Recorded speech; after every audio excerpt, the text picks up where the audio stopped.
And I can miss and forget that this might be preparation for something bigger or removal for something better.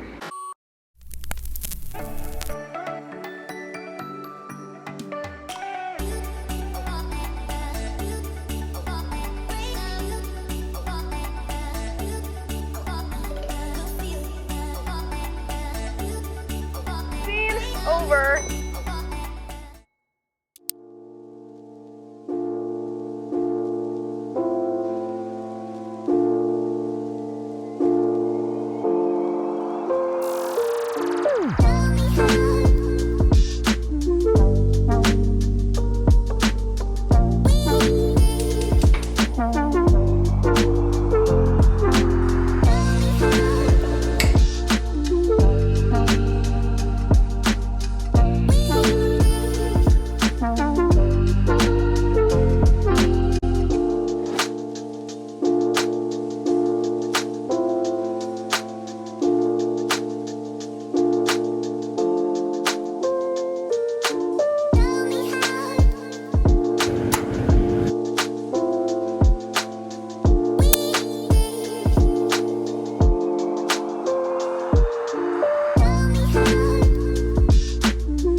About 8:45. Just finished Bible study with the girls.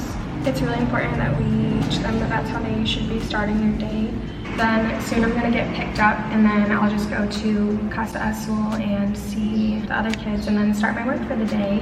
It's gonna be a good day.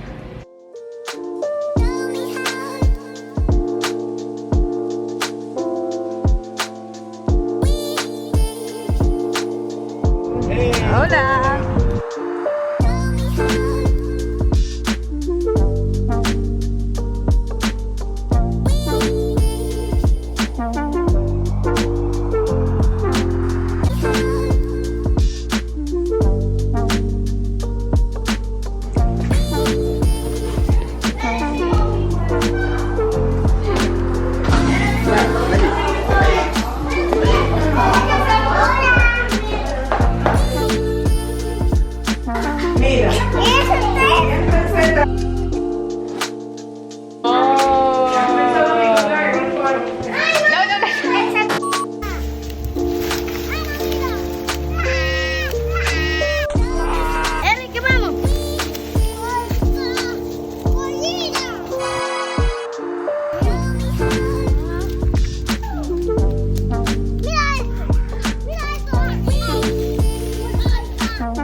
the next day. Saturday. I started off the day really good, really strong, filming everything, and then I just forgot. Also, I know I said I would put that video of the survivor story out in a few days. I'm waiting for it to be translated, but I'm trying to get that out ASAP. Sorry, so many sorries. Sorry. Sorry. Help! Anyways.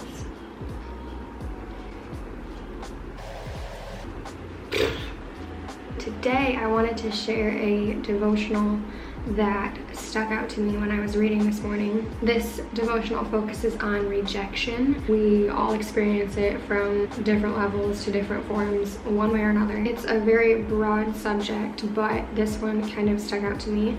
I'm reading out of this devotional. It's called Embraced by Lisa Turkhurst. 100 Devotions to Know God is Holding You Close.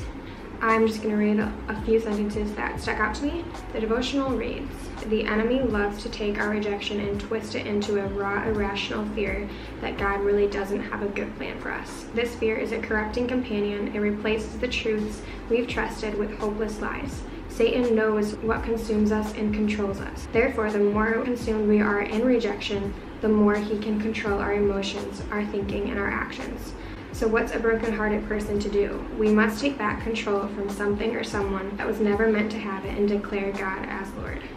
After reading that devotional, I wrote down a few points, and the first one is, rejection is not a projection for future failure. When experiencing rejection, I need to acknowledge my pain in the moment, process it for a second, but I can't let that take away from any future success that could just be around the corner.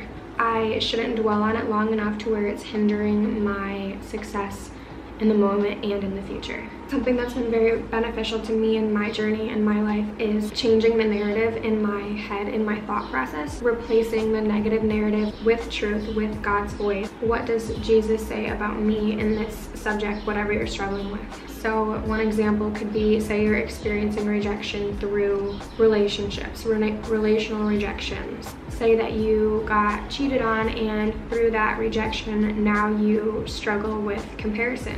And you often have the thought process of, wow, what does she have that I don't? How can I make sure I'm enough so this never happens again? What do I need to do different to improve myself so I can be better? I can be enough. So first, let's acknowledge whose voice this is. This voice is bringing me confusion, anxiety, stress, worry, doubt. I know that this is the enemy's voice speaking through this thought process that I developed through rejection. Now that I've acknowledged whose voice it is, I want to acknowledge God's presence in the situation specifically. In this situation, this was probably God's effort to remove you. And then when you acknowledge God's presence in the situation, you can acknowledge his voice and find the truth in what he says about it. Boys and girls. Get your mouths out. Proverbs 3:5-6 says, "Trust in the Lord with all your heart. Do not depend on your own understanding. Seek his will in all you do, and he will show you which path to take."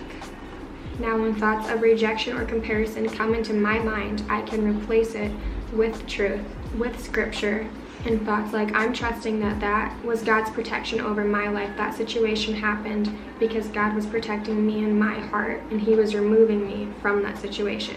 He has authority over this feeling of rejection. He has authority over the situation. You can say, I trust in his protection. Another example would be, say you're experiencing rejection socially through your friends, through your friend groups. You start having different priorities, spending your time differently than them. You don't want to drink, you don't want to smoke, you don't want to party, you don't want to hook up with strangers. You're done with it. But there's a voice in your head that says, you want to be accepted by these people, you want approval from them, and you want acceptance. And look how much gratification they're getting out of doing these things. You might have to compromise your values a little bit to be accepted by this group, to experience what they're experiencing. Okay, so let's acknowledge whose voice that is. That voice is leading me directly to sin, so I know first that that's the enemy. That is not God's voice. That is leading me directly to sin. So now you're gonna experience social rejection. They're gonna be like, what's going on? You think you're better than us? Okay, well, let's change the narrative. What does God have to say about this? You're feeling rejected, so you grab your Bible. You look up a verse. This is how it goes. You go to 1 Peter 2:9. 1 Peter 2:9 reads, "For you are a chosen people, you are royal priests, a holy nation, God's very own possession. As a result, you can show others the goodness of God, for he called you out of darkness into the wonderful light." When I repeat this verse in my head, when I memorize it, when I learn it, when I truly know it, and I feel pressure to compromise my values socially in fear of rejection, this voice will be my narrative in my head, not the enemy's voice. I'm going to remember 1 Peter 2:9 and say, I'm called to be set apart. I'm called to be the light in the darkness. I'm called to be different. I wasn't designed to fit into this fallen world, but I am called to be a light. I've also realized more times than not, if you're being socially accepted, that means you're being condemned by God. That's what I've observed. But when I arm myself with this scripture, with this truth, now the enemy's voice of rejection is replaced with scripture and with truth. This is how we change the narrative and change our thought process and Change the brain. when we experience all this rejection. Another thing I think is important to reflect back on all the ways that God has come through for me, all the ways he's had things uniquely come together in times where I felt like he completely forgot about me or very alone. He was working, putting things together for my good. It can be so easy to get wrapped up in the current moment of rejection, and I can miss and forget that this might be preparation for something bigger or removal for something better. All that said, when you're living in God's will for your life and letting his voice be the loudest, letting his voice be the one that you listen to, rejection will swarm you. It swarms me. God promises that you will struggle in this world. Rejection everywhere. I'm letting God's voice be the loudest in my life, the loudest in my head, and I have tools and I have the armor to reject this divisive tactic from the enemy. I know I'll experience rejection. I know that this will come, but I do have a choice. How much of a voice does this really have? Will I freeze in fear? Will I allow it to affect my future? That's all I got. I hope that makes somebody feel a little bit better about their rejection, because we all get it. Thanks for watching. This is really embarrassing, but I really need you to like and subscribe to my video. I'm one of those. Please like it.